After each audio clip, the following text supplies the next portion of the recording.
Selamat pagi Bu Is. Pagi Pak Umar. Bagaimana kabarnya hari ini? Alhamdulillah baik, sehat. Sehat ya Bu Is Iya. ya. Nah, terima kasih nih loh Bu Is karena panjenengan sudah bisa hadir di sini dan nanti jenengan akan melakukan proses coaching begitu ya Bu Is ya. Nah, saya nanti akan melihat bagaimana proses coaching yang panjenengan lakukan bersama dengan coaching. Nah, sebelum proses coaching itu panjenengan mulai, saya sedikit bertanya Ibu, sudah paham belum tentang coaching itu seperti apa? Coaching itu ya intinya saya akan menggali lebih dalam apa yang menjadi permasalahan dari si kucing. Oke, berarti sudah paham dan bisa menerapkan coaching itu dengan baik nanti ya, insya Allah. Nah, sebelum kita lebih jauh, Ibu tentang coaching nanti sedikit saya jelaskan mengenai beberapa hal. Misalnya adalah terkait dengan prinsip dari seorang coach, itu adalah kemitraan, kemudian proses kreatif, memaksimalkan potensi. Coaching nanti juga ada beberapa kompetensi inti Ibu di dalamnya, misalnya adalah presence, kemudian mendengarkan aktif dan juga mengajukan pertanyaan berbobot. Nah, untuk proses coachingnya itu sendiri nanti jenengan harus juga selalu memperhatikan alur tirta dan juga rasa. Sudah paham ya Bu ya tentang tirta sama rasa? Sudah Pak. Oke, alhamdulillah. Nah, dari penjelasan singkat yang tadi saya lakukan Bu, sudah cukup bisa dipahami ya? Sudah Pak. Alhamdulillah sekali. Nah, sebelum proses coaching pada hari ini kita mulai, Ibu, sedikit saya mau bertanya, gitu ya. Pertanyaan yang pertama itu mungkin kira-kira kompetensi daripada coaching nanti yang panjenengan akan lakukan, yang ingin dikembangkan lebih jauh itu kira-kira pada poin apa atau kompetensi apa itu? Kompetensi yang ingin saya kembangkan dalam kegiatan coaching ini yaitu kehadiran penuh dan mendengarkan dengan aktif. Mendengarkan dengan aktif ya. Ya, kurang lebih itu memang sangat perlu sekali dan semoga nanti dalam melaksanakan proses coachingnya itu bisa berjalan dengan baik begitu ya Bu ya.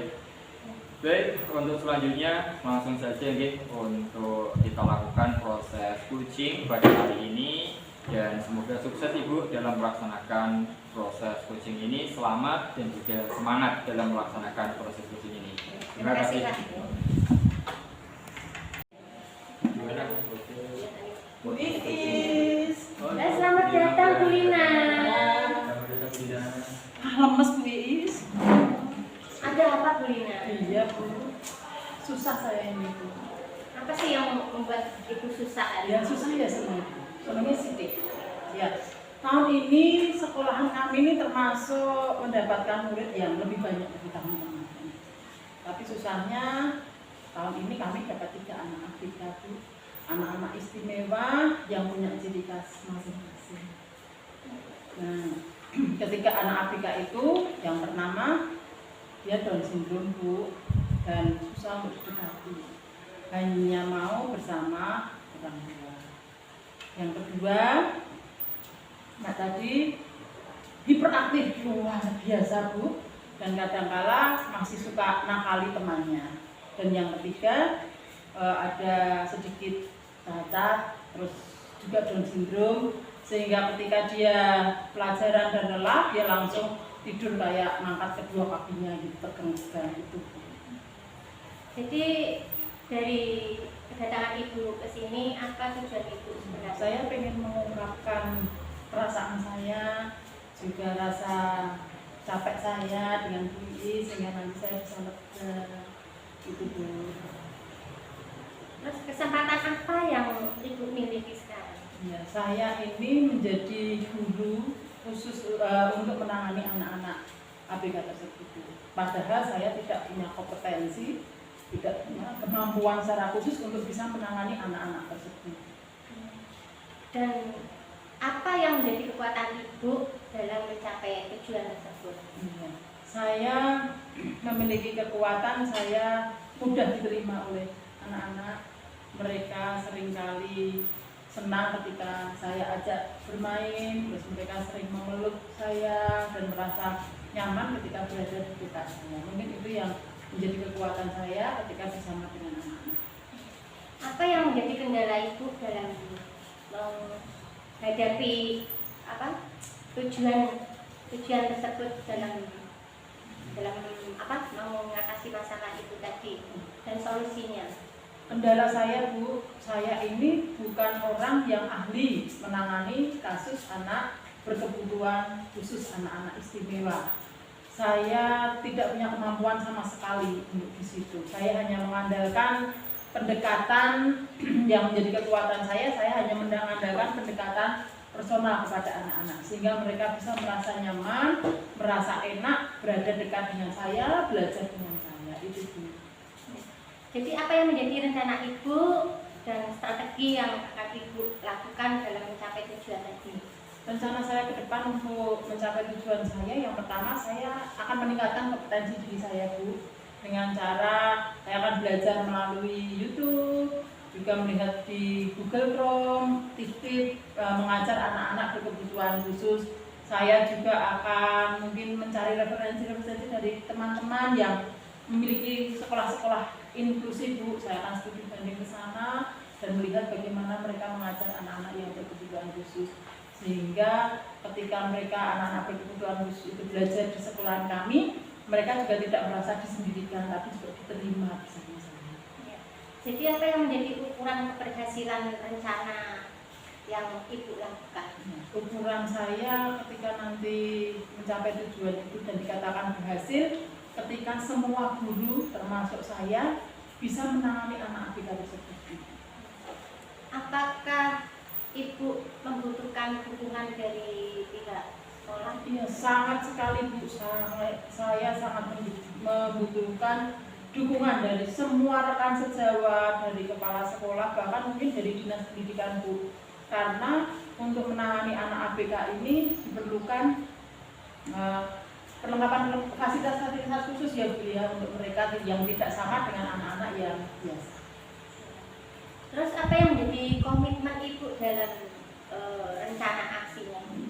Saya tetap ingin bekerja sama, berkolaborasi dengan kepala sekolah, dengan rekan guru, dan juga mungkin saya ingin untuk ke dinas pendidikan berkonsultasi kalau memungkinkan ada hal-hal yang bisa diberikan untuk sekolah dan anak-anak saya. Jadi pihak sekolah mendukung Ibu? Sangat mendukung 100%. Jadi siapa dan apa yang dapat membantu Ibu dalam menjaga komitmen tadi?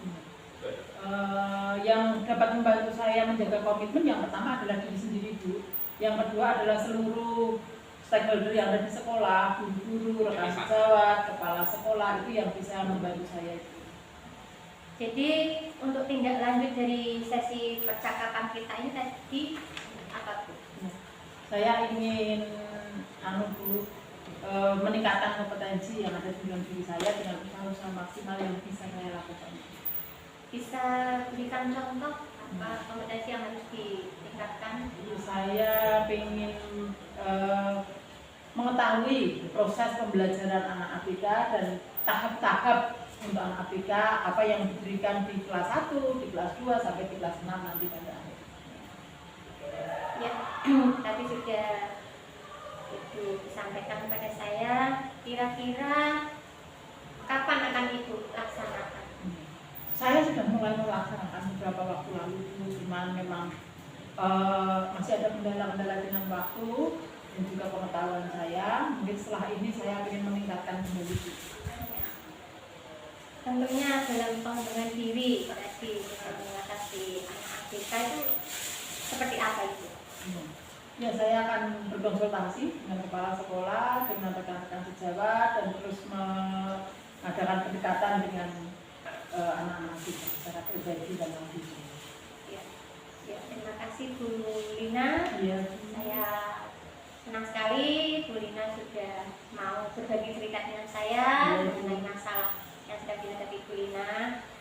Saya tunggu pertemuan selanjutnya Ibu ya. Siap, Bu. Semoga Bu Iris mau terus mendengar keluhan saya ya. Ya jelas mau Bu. Ya. Terima kasih Bu Lina, sampai jumpa lagi minggu depan gitu ya. Saya tunggu kabar baiknya. Ya kalau misalnya Bu Lina ada sesuatu hal yang ingin disampaikan, hubungi saya gitu ya. Siap, Bu. Lewat WA. Boleh Bu. Ya. Terima kasih ya Bu ya atas waktunya mendengarkan apa yang menjadi keluh kesah saya. Terima kasih Bu, izin pamit. Ya, terima kasih. Ya, terima kasih Pak Umam.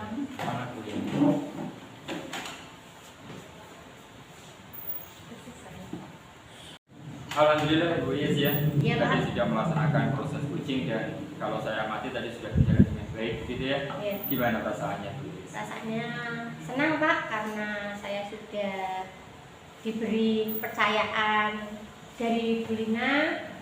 Saya sebagai coach untuk apa ya? Kegiatan coaching tadi Bu Lina sudah menyampaikan keluh kesahnya kepada saya dan Bu Lina pun merasa lega karena masalah yang dihadapinya tadi sudah terselesaikan. Alhamdulillah sekali kalau begitu ya Bu Is ya.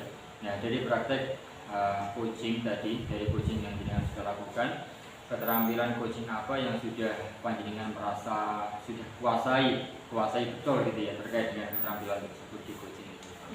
Dari kegiatan coaching tadi yang kompetensi yang sudah saya kuasai yaitu mendengarkan dengan aktif dan berhadiran penuh. Oke, tapi menurut jenengan yang menjadi kendala atau kelemahannya itu apa kira-kira dari jenengan? Yang menjadi kendala kelemahan saya itu untuk memberikan pertanyaan yang berbobot ya, yang itu merupakan yang perlu saya tingkatkan lagi. Itu memang harus apa istilahnya pendalaman penuh gitu ya untuk mempelajari membuat pertanyaan-pertanyaan yang seperti itu. Nah sesuai dengan kesepakatan kita tadi ya Ibu ya, keterampilan yang sudah panjenengan apa namanya benar-benar sudah kuasai dan saya tadi memang sudah melihat betul sekali panjenengan sudah mendengarkan dengan baik, kemudian aktif, kehadiran penuh gitu ya, presensnya luar biasa. Yang izinkan saya untuk sedikit menyampaikan mengenai beberapa catatan yang telah saya tulis dari proses coachingnya itu sendiri. Secara umum berjalan dengan baik, tidak ada kendala, cuma itu tadi benar bahwa untuk menggali pertanyaan bermakna perlu untuk dikembangkan lebih lanjut sehingga nanti dalam proses coaching selanjutnya bisa menjadi lebih baik lagi. Sedangkan untuk alur tirta dan juga rasa sudah berjalan baik, itu ya Bu Is ya. Yes. Misal nanti kita ada kesempatan untuk berdialog, bersupervisi lagi, keterampilan coaching ini perlu untuk panjenengan dikembangkan tadi, yaitu menggali pertanyaan yang bermakna itu tadi. Oke, saya tunggu kabar baiknya lagi ya Bu Is ya. Iya Pak. Mungkin teman kita pada kesempatan kali ini seperti itu dan terima kasih, semoga coaching kita di lain waktu bisa lebih berjalan baik. Sama-sama Pak Umar, saya ucapkan terima kasih karena sudah meluangkan waktu untuk saya untuk kegiatan coaching ini. Ya, sampai jumpa lagi minggu depan Pak. Oke, selamat dan bon, cukup ya. Terima kasih Bu Ya, Is. sama-sama Pak. Pena.